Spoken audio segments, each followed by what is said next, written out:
I don't know about any of you, but every time I'm, very rarely in a gym, frequently in a car, I just assume I'm the center of attention. Well, of course, everyone's looking at me. Why wouldn't they be? But of course, that's almost never the case.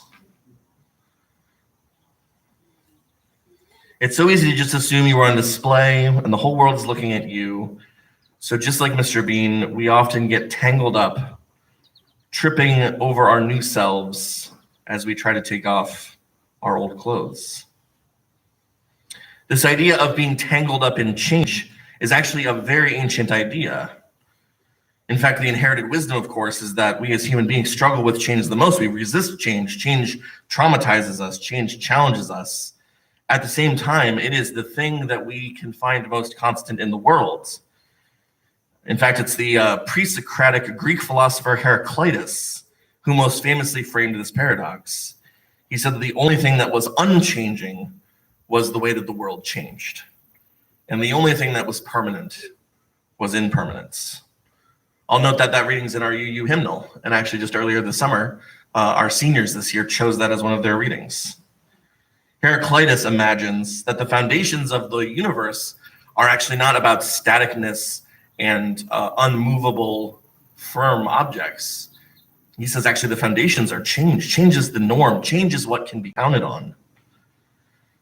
And this is never more true than when we're confronting our spiritual selves and our moral imaginations, and when we take seriously the way in which we are spiritual beings. Indeed, when we look at it from that perspective, what we mainly are changers. All of us, little Mr. Beans, fumbling with our belts and our swimsuits, trying to figure out how to manage metamorphosis, like a bunch of clumsy butterflies. I actually returned to, and I've appreciated a long time ago, I hadn't returned to this quote in some time, but C.S. Lewis, famous writer, reflected on the way that this kind of change works in spiritual life. And he was talking about prayer, specifically the kind of prayer that comes to you in a time of grief. And what he wrote was, to me, just really powerful. He said, "I pray because I can't help myself. I pray because I'm helpless. I pray because the need flows out of me all the time, waking and sleeping. It doesn't change God. It changes me." Lewis's idea is a perfect parallel for Mr. Bean. Because once we emerge past some of those simple models for God we've been talking about in weeks past, that human-God distinction really begins to fall away. We find that our ideals for God are actually the ideals we have for ourselves. And as Lewis points out, an act that seems all about asking God to change God's mind actually turns out to be about changing us and our expectations about the world. The technical term for this idea is conjunctive faith, a state of spiritual development that embraces a multidimensional perspective, one that's at ease with paradox and uncertainty and all of those things that make us have to live with unanswered questions. Thinking about this, I couldn't not return to and think about the visionary novel by Octavia Butler, The Parable of the Sower. I wouldn't bring this up so matter-of-factly, but this is a UU congregation, so I assume this is, standard reading. If you aren't aware, this novel, The Parable of the Sower, is a beautiful story, reimagining God in profound ways through the perspective of a young woman who is developing her own theology in a world that is changing in ways that feel extremely salient in 2021. And she appeals to her listeners. She says, "Create no images of God. Accept the images that God has provided. They're everywhere. They're in everything. God is change. Seed to tree, tree to forest, rain to river, river to sea, grubs to bees, bees to swarms. From one, many, from many, one. Forever uniting, growing, dissolving, forever changing. The universe is God's self-portrait," she writes. The character that Octavia Butler brings to life in her book, she understands that making our way forward as people may mean engaging with how central this kind of evolution and change and development is to our experience. And she imagines that God is wrapped up in change, so much so that God becomes that very act of change. and that we as human beings, we participate in divinity precisely at those places where we grow and evolve. Of course, that idea is absolutely wrapped up with our story from this morning. The God in the egg is us, but we are also one another, because deep down we are one. I love that about Andy Weir's story. I love the way it collapses the hugeness of humanity into a single individual. How it says that deep down, in the most basic way, we are the same. That's one of those things that comes from just my own faith-theist place that just feels true to me. I especially appreciate that neither human beings or God gets away from this story unchanged. Human beings are made to be more divine, but God also becomes dehumanized. I have to say, just as a note, I also noted this earlier this morning, these are not easy ideas, and it's worth noting that there are 3,000 years of theologians who would argue against everything I'm saying right now. Absolutely unacceptable. They would find the egg ridiculous. They would throw their books at me in disgust. Though if they showed up, I also imagine Heraclitus would show up as well and say, "I told you so." But that's precisely the kind of thing that works for a tradition like Unitarian Universalism. We have been born out of heresy and thinking outside the box. So this God who evolves and changes may have things to teach us because we've been willing to delve into these waters. So who is this God that we're left with? Who is this evolving and changing God? What God emerges when we suppose that God changes and evolves with us? Well, there's a few insights here that maybe give us a much different portrait, a much different way of thinking about this idea. First, if we suppose that God evolves with us, it means that this is a God who learns and adapts and improves, who is always learning by knowing us more. That evolution is implied. But then that also means that this is a God who probably makes mistakes, a God who maybe gets overwhelmed, a God who isn't always in control. And that also means that this is a God beyond judgment. And more than that, who has probably an infinite empathy for those who suffer judgment. That also goes for injustice and violence and poverty. This is a God whose infiniteness would be shaped by human experience. This is a God who doesn't have all the answers. The spiritual dimensions of this God are shocking, of course, and I would say even refreshing, especially considering the God that we have inherited, one who is unmoving, one who is static and reliable. But seeing what that means, we suddenly have maybe a different way to approach the way that God might live in our own spiritual lives. For example, when people do horrible, unspeakable things you didn't think it was possible that a person could do, frequently we ask what God's account of this would be. Have we ever considered that maybe God is just as horrified, just as surprised, and in just as much grief as we might be? Have you ever imagined that God could respond to something like this with just as much frustration and disappointment that we individually feel? If this God is with us in our evolution, then that God knows you are changing too, and that you are part of a process that you need to experience.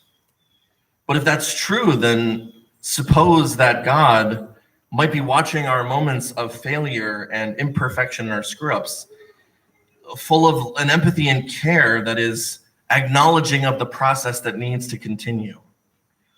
Maybe at least some of the time, it's not that God's indifferent to our suffering. Maybe God is just limited in the ability to respond. Or here's another implication. Have you ever imagined that maybe God is less like an all-powerful, logically driven, eternal robot, and more like a flawed parent, someone who's figuring things out, someone who might screw things up from time to time? Maybe a God who has a deep, loving motivation, but imperfect follow-through. I can't imagine that there aren't parents here who can understand this idea. Maybe God reads old religious texts like we look at old family photo albums. And maybe God has some regrets and some apologies to make. And to push that just one step forward, especially for those of us who have had the trauma of religious communities shape our past. Have you ever imagined that God might actually be asking for our forgiveness? I spoke some weeks ago about the idea of holding God accountable. Specifically, I referenced the Holocaust. It's time to put God on trial. But supposing that God changes and evolves like us, maybe this God is obsessed with the mistakes and missteps that have gone wrong. And maybe God desperately wishes to say, I'm sorry, to acknowledge those mistakes, to make amends. Imagine what it might be like to find closure at that level. Of course, none of these are answers. There are no answers in the deep end of the pool. Only ideas, only things to explore. What it means to exist in this universe as the people we are. Heraclitus was right. Change is the only constant, the only thing that can be counted on. So if there is something to learn here from our reading, from this way of thinking about God, it's that even if we can't resist change, we can try and change in a direction. We can evolve toward maybe something that is divine. And in the process, we may come to realize that among the things we can suppose God to be, God is another word for the best that we, all of us, all of humanity, have it in us to be. Maybe.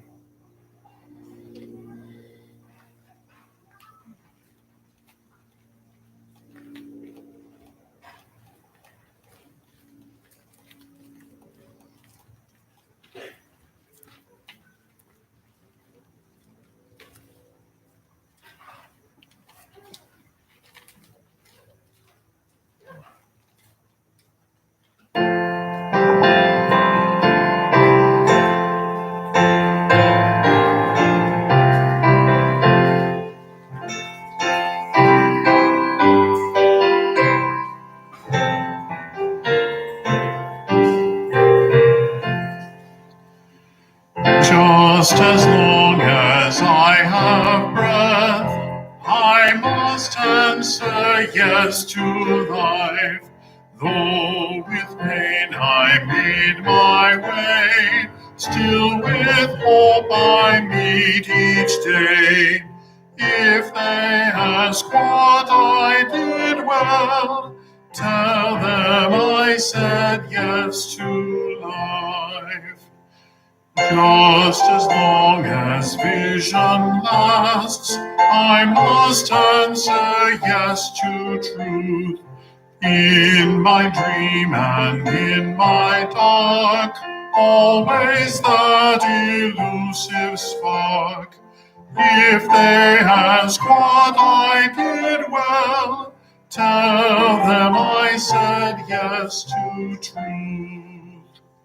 Just as long as my heart beats, I must answer yes to love. Disappointment pierced me through, still I kept on loving you.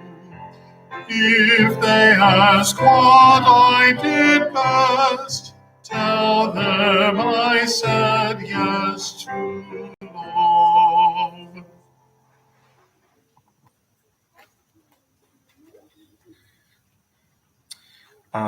If you will join with me, we read our COVID covenant this morning in solidarity with the status for all of us of coping with the pandemic, but also in a reminder for the covenant that we are in as we get to enjoy one another's company in the hour that follows worship this morning.